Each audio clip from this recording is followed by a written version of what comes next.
حضور صلی اللہ علیہ وسلم کی حیات طیبہ کے آخری ایام میں یہ واقعہ پیش آیا کہ حضور مسجد نبوی میں تشریف فرما ہے، مجمع موجود ہے، اچانک ایک شخص ظاہر ہوتا،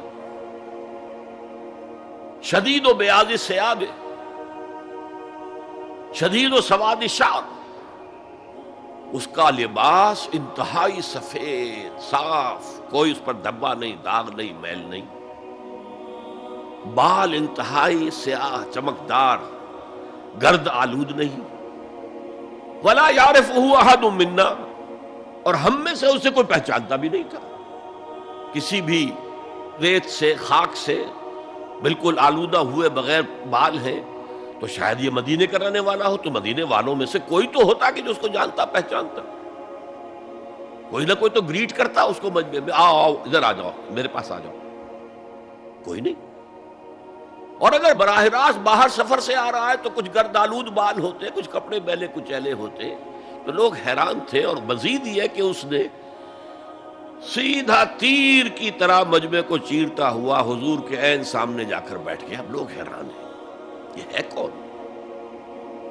اس کی یہ جرت، یہ جسارت،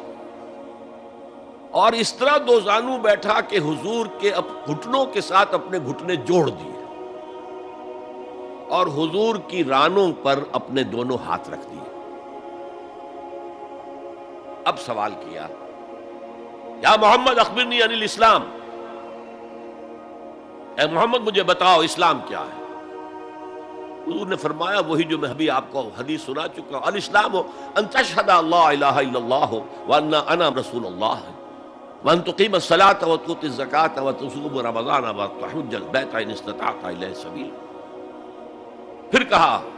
اخبرنی عن الایمان۔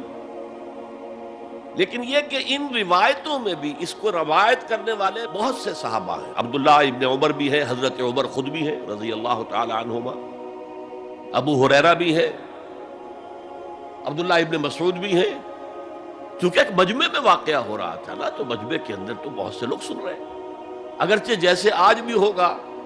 کہ میں جو بات کہہ رہا ہوں، آپ میں سے بہت سے حضرات میری ساری بات سن کر اگر کہیں جا کر رپورٹ کریں گے تو ان کی باتوں میں اختلاف ہو جائے گا،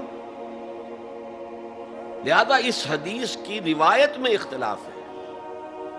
بعض روایتوں میں یہ ہے کہ پہلے پوچھا اخبرنی عن الایمان، پھر پوچھا اخبرنی عن الاسلام، اور یہ جو حضرت عمر کی روایت ہے اس میں ہے سب سے پہلے آپ نے پوچھا اخبرنی عن الاسلام، پھر دعا سوال آیا اخبرنی عن الایمان۔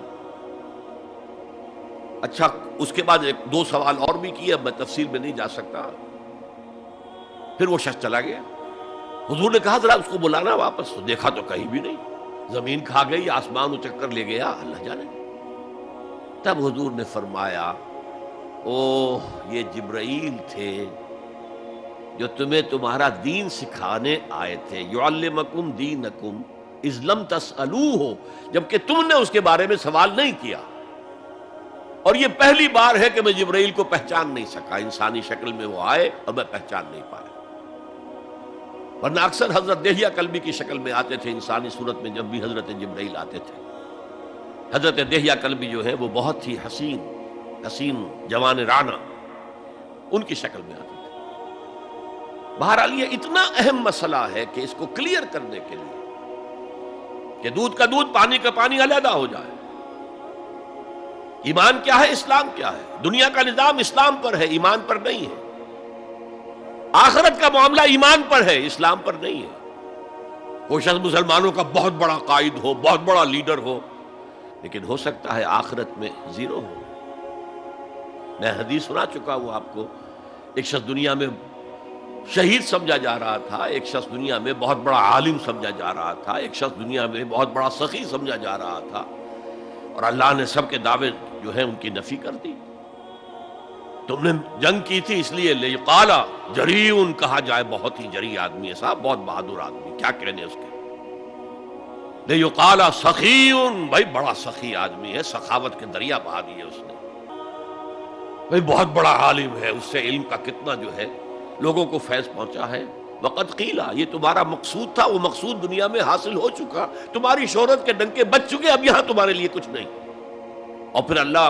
حکم دے گا اور فرشتے منہ کے بل گھسیٹتے ہوئے اسے جہنم میں جھونک دیں گے۔ تو وہ اسلام وہاں کام نہیں آئے گا، بلکہ اسلام کیا، اسلام پر اتنی اضافی خوبیاں بھی کام نہیں آئیں گی اگر دل میں ایمان نہیں اور اس کے نتیجے میں نیت درست نہیں۔